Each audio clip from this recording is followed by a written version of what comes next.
before 9/11 unfolded and all that happened to America on that day, there was another ancient alarm that was being sounded.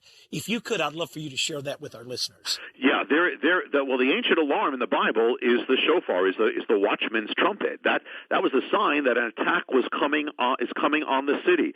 Well, before that morning of 9/11, before it even began, or before it was ever known, before anybody knew, that ancient alarm of God in the Bible started sounding throughout the Northeast. It started sounding where the events were going to be, and actually, it sounded one after the other in order where the terrorists were. First, it started sounding in Maine, and that, as they approached the airport. Then it started sounding in Boston, so the terrorists went there. Then the alarm started sounding in New York City, and then it started sounding in Washington D.C. in order. And so this is I won't go, won't have time to go through why, but it did on that morning all over these places. And the thing is, it started at 6:30 in the morning. It was actually ordained from ancient times to be sounded on that day.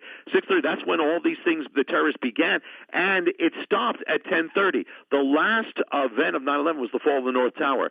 That happened just about 10:29, and then the trumpets went silent. The warning of God was already there, and the trumpets are still sounding now.